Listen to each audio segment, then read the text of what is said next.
Hey friends, it's Mrs. Lee Decca again. Today I'm going to read to you chapter 13 from Fish in a Tree by Linda Mullally Hunt, published by Puffin Books.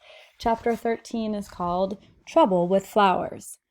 It's the night of the holiday concert when we sing about Santa and dreidels and Kwanzaa. The best part is getting a new dress. I stand in front of a mirror looking at my dress and my first shoes with the heel on them, thinking about the shopping day I had with my mom. We even went to A.C. Peterson's for lunch.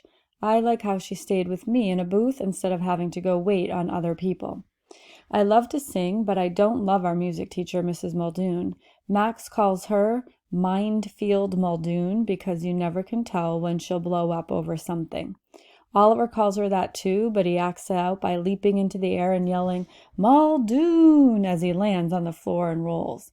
He doesn't stop, though. He goes from a roll right to his feet again, like a cat in a cartoon. Shay is making fun of Albert because his clothes don't fit. What's with the pants, Albert? She says. Did you get that outfit in the 3rd grade? Keisha whips around fast. Why do you always try to pull people down? She asks. Because some people deserve it, that's why, Shay answers. Deserve to be pulled down? Really? Keisha asks. Albert straightens his tie, which is the only part of his outfit that fits. He's even wearing his sneakers with the backs cut out. You know, he says, logically, if a person was to pull another down, it would mean that he or she is already below that person.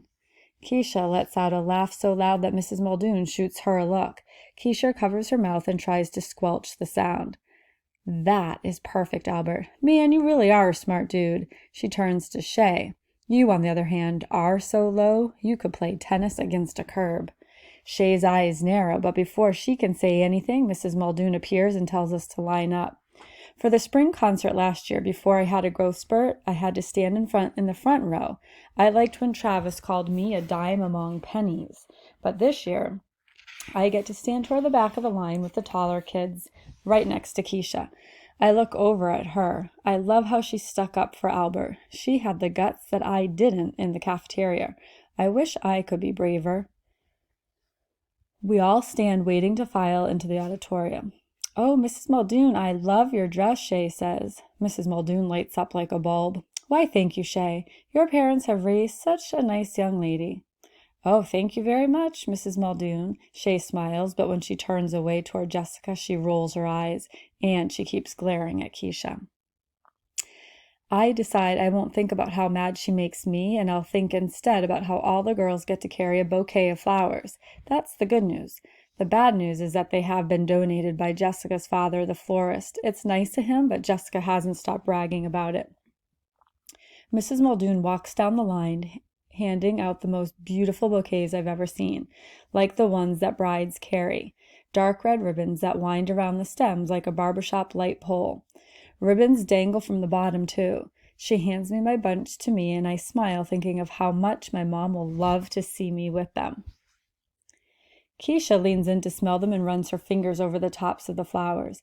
Then one of the white buds falls off and bounces off the top of her shiny black shoe. Mrs. Muldoon is there in a second. What do you think you're doing? Mrs. Muldoon grabs the flowers from Keisha's hands. Keisha looks up. No, please don't. I didn't mean... These flowers are a gift, and if that's how you're going to treat a gift with a complete lack of respect and gratitude, then you, Keisha Allman, will be the only girl without flowers. But Mrs. Muldoon, Keisha says, I really didn't. Mrs. Muldoon holds up her hand like she's stopping traffic. I don't want to hear it. You will have no flowers, and perhaps you'll remember in the future how a lady behaves. See, Shay says to Jessica, people do get what they deserve. I stand behind Keisha, but I wish I could see her face. I wait for her to say something back, but Keisha doesn't say anything. Although I can't see her cry, I hear her sniff and see her brush her cheek with her fingertips. And I watch a mind movie of me being the only girl without flowers marching in to see all the parents, and the look on my mom's face, how she'd be the only sad parent in a sea of smiling ones, and how I'd feel like I was less than everyone else. No one should ever feel like that. I feel my fingertips dig into the center of my bouquet to separate the thick stems. It takes some twisting to work half the flowers out of the fancy ribbon, but I put some muscle into it. Stems crack and leaves and petals fall, spinning in the air, landing all around my shiny new shoes. Mrs. Muldoon has turned around to stare. Her mouth is open wide enough for a bird to build a nest in. I hold her gaze as I hand half the flowers to Keisha. Well, she can have some of mine then. In the end, neither of us had flowers when we walked into the auditorium, but we had bigger smiles than anyone else.